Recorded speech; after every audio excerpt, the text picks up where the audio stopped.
Come on, wake up. Don't tell me that you're still that weak. When you can stay up late, you can also wake up early. That's what my mother told me earlier when I had to go to school. Gosh. Who are you? I yawned. I scratched my eyes and saw that it was Jessica, visiting me again after a long time. When I recalled her accusation from before, I asked, "Why can you tell how long I've been awake? I mean, you haven't been here, have you? At least I don't remember. I didn't need to visit you to say that. It was enough to be outside on the floor, being quiet and listening. Damn. Have I been too loud?" I brought up the apprehension. Don't misunderstand me. Actually, it was kind of funny to hear you having such a great time. By the way, who won? Who won? When you can tell me which game we played, I grant you a wish, honestly. I responded, half creeped out, half amused. Then dig out your fairy costume. The answer comes in 3, 2, 1. Oh, I already gave you your answer. Once again intrigued and impressed at the same time about her humor, I asked her what her wish was. After all, I wanted to keep my word. My wish especially refers to the following days. I simply wish that you make the right decisions. She looked at me more serious than before. The right choices? What choices do I have, except for waiting for my release report? Aaron, think. Your mind should be at 100% again, so just think. Dear Lord, did I land inside the institution for ambivalent orders or what? Why can't they just express their intention right away? Anyways, when I think about it, I will get the clue, I guess. Sooner or later it will click, just as it happened when I had to deal with a doctor's wisdom. Maybe it is nothing but a test for me, an intransparent method for finding out whether my condition really is the way it was before. Suddenly my line of accusation was interrupted. But Aaron, I'm not here to do small talk with you. There is also something formal I have to tell you. Tomorrow's the day your bandages will be removed, so bear in mind that you're close to leaving us. I stared at her while she tidied up a bit. Inside, I knew exactly what that meant, even though I wasn't able to pack it into thoughts. It was this notorious something I became occupied with, and as always, it didn't make sense. I couldn't fulfill the variable something as with something that made sense. While I looked around, I noticed that Chloe came back from whatever she was obliged to do and greeted both of us, Jessica and me, with a warm "Good morning." "Is there something new, Dr. Nurse?" Chloe asked. Wait, who is Dr. Nurse? I wondered. Doctor or nurse? But not doctor and nurse, right? Are they confusing me on purpose? They both chuckled and replied in unison. Sorry, that's an insider. You have to ask the doctor, who just wants to help. Their amusement transformed into huge laughter, while I just sat inside my bed thinking, whatever. When they've calmed down again, Jessica a posteriori replied to Chloe's question whether there was something new. Well, our masked man gets the opportunity to finally show his true face. Oh, for real? Chloe marveled enthusiastically. Come on, masked man. Then rather tell me Sleeping Beauty. Or both? Chloe added.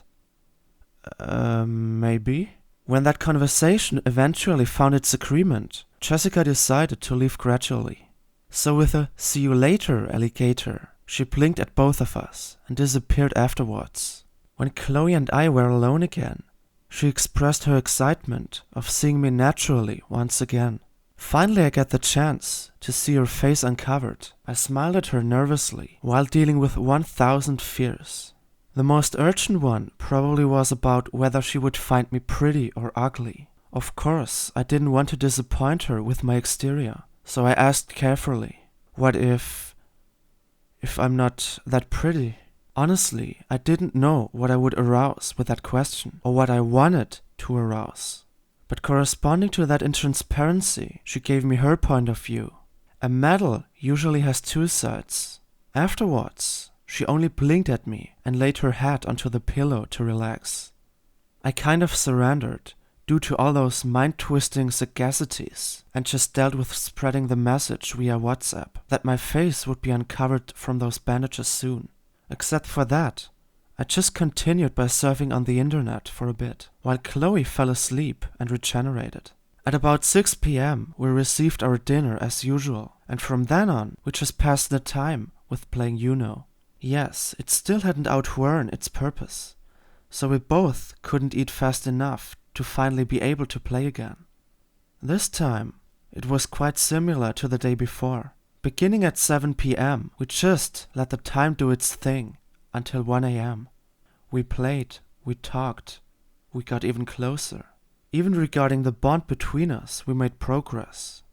And consequently, the touches we dealt to each other were by far not as strange as before. Whenever someone won the game, the other initiated this high five, and as a result, our hands just stuck together for a couple of seconds. Unlike before, that was accompanied with a warm heartbeat, at least in my case.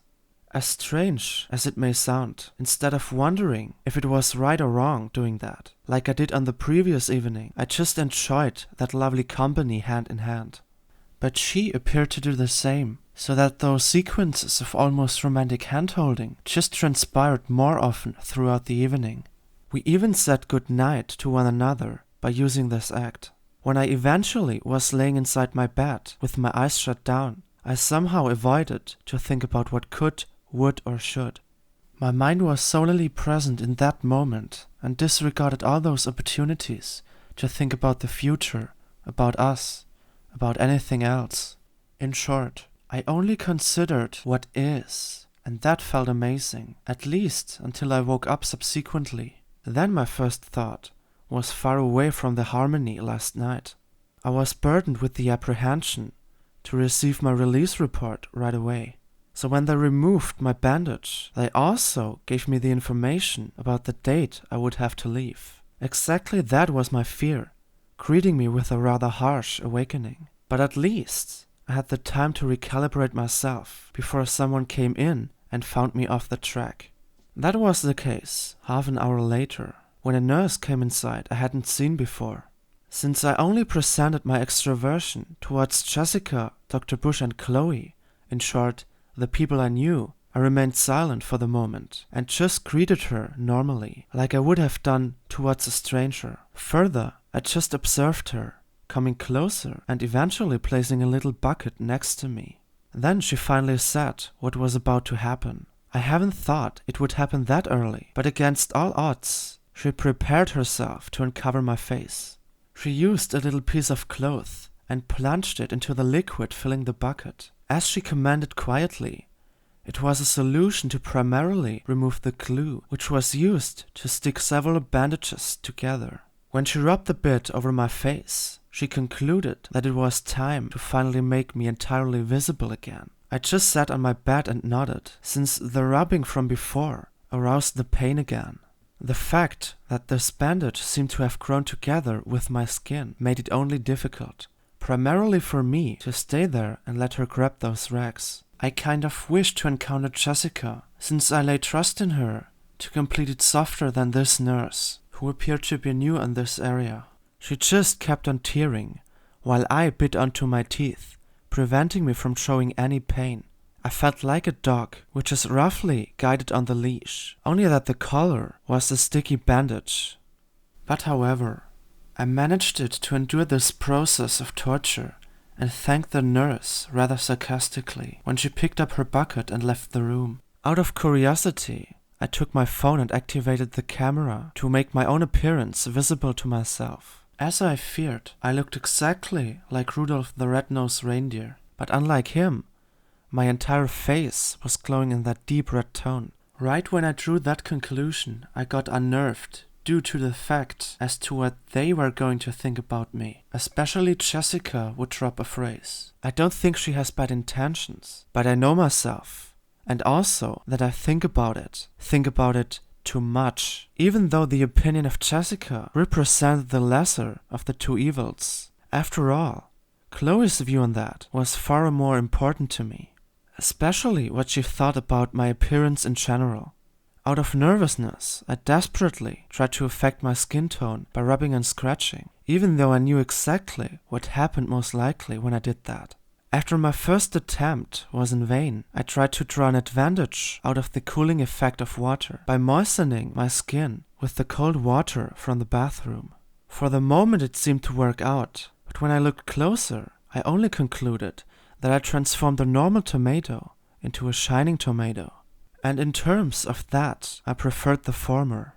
Slowly my solutions ran out, be they ever so creative, and I had to acknowledge that there was nothing else I could do. So I went back to my bed and waited, and waited, and waited. Of course, by experiencing the phenomenon according to which time passes slower when you intentionally wait for something or someone. As it turned out, the 3/4 of an hour it took for something to happen felt like whole 2 hours in which I perpetually thought about my exterior. And those mind games could only be stopped when one of the 2 girls approached. After I perceived noises, or rather voices outside, I directed my focus on the door. Oftentimes it was a false alarm, but eventually the noises were able to open the door to my room. As I saw, the person that came inside was Jessica, so I turned my head slightly to the left to see her only with the outermost corner of my right eye. Vice versa, it had the effect that she could only see a small percentage of my face. But leading a conversation like that was difficult and in particular weird, so I presented one half of my face, pretending to be on my phone and doing something important. So far I could avoid the question referring to my face, but that changed rapidly as the proverbial major evil entered the room. Against my expectation, they came to me at the same time, and even before words were spoken, I turned myself away completely. I tried to avoid any eye contact.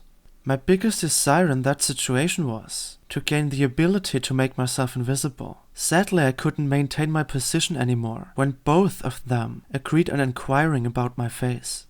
As a result, the pressure to do something increased to that amount I couldn't deal with it anymore. And as a consequence, I looked right at them, while they looked straight at me. And I looked at the door handle, being situated between the 2 of them.